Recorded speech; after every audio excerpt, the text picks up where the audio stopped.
Welcome to the Enigma Daily, Wednesday edition. And you know how we do around here on Wednesday, or if you don't, you're about to find out. We dig into the weird side of stories around here, mainly the paranormal stuff, topics like that. And today we got an interesting article that came across my desk early this morning. I actually changed the script up a bit. Throw it up right here.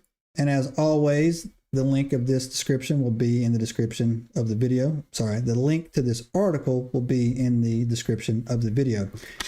It's literally talking about from the National Library of Medicine, Paranormal Beliefs and Cognitive Functions, a systematic review and assessment of study quality across 4 decades of research. So that's a mouthful right there for them to literally come back and talk about, do we have special powers like Jedi, or can we tell the future, or can we see things? Can we move things with our mind? Yes, the United States government has been dumping billions of dollars into this research for the last 75 years, if you can believe it or not. Since 1950, they've been going it, probably earlier. And it relates back to World War II when they had Operation Paperclip. When it ended, we started rounding up German scientists, the same time the Russians did.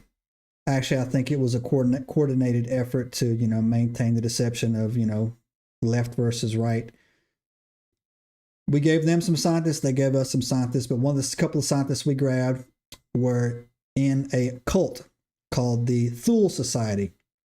And the Thule Society actually was right up the weird alley of Stranger Things, believe it or not. And so let's get into this real quick.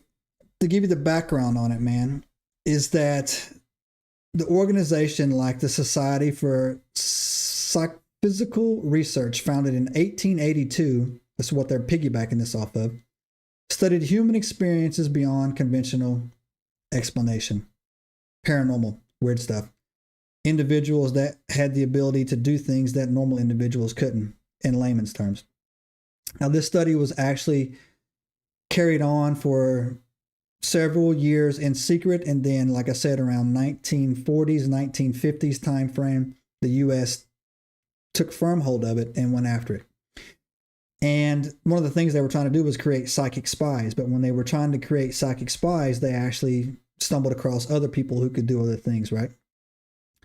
One of the things was an experiment called the Gansfield experiment. Remote viewing researchers at Princeton Engineering Research Laboratory and Stanford Research Institute, they were creating these scenarios. Also, someone reached out to me that if there was a time when around the Gen X generation where kids were secretly being pulled out of their rooms in grade school and were given these tests, like these hearing and vision tests, but that really wasn't what the tests were about. They were actually scouring the United States of America for anybody that had any type of psychic or mental telepathy abilities, right?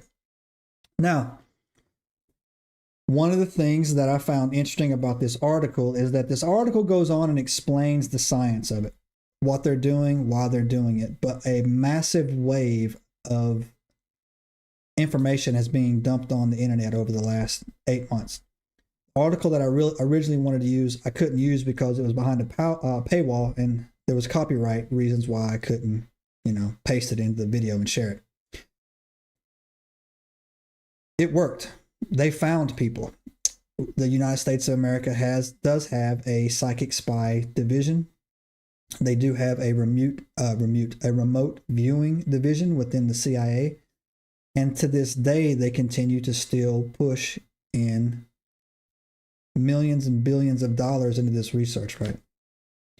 Somebody on my other channel, the Ancient Enigma Files, reached out to me one time and said that not only have they found individuals who have mental and psychic abilities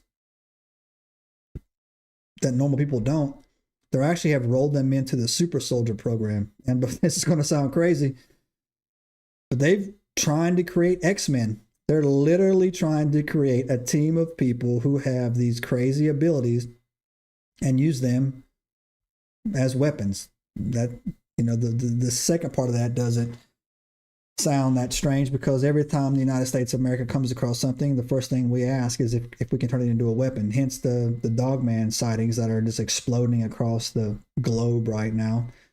how that they were related to World War II articles that were reporting, at the end of the war, and U.S. soldiers were reporting encountering werewolves in the battlefield. I'm not making this up, man. It's hard to say without laughing, but it's true. Now, some people push back on this, right? And they'll say that, hey, it's called pseudoscience or fringe science. But I push back on them saying all science until it's proven is labeled fringe science or pseudoscience. For example, germs. When we were studying washing, the Romans knew this way before us, but the Dark Ages wiped it away. Washing your hands before performing surgery, saves people's lives.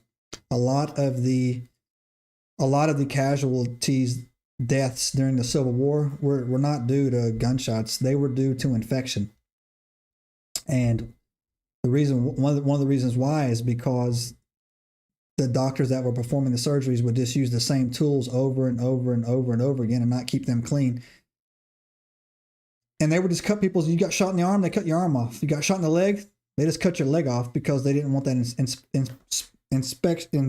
infection. Sorry, I'm struggling with my words today. That infection to spread. And that's how they did it. And it was considered pseudoscience, thinking that clean tools is what caused people to die. Not die, but it was true.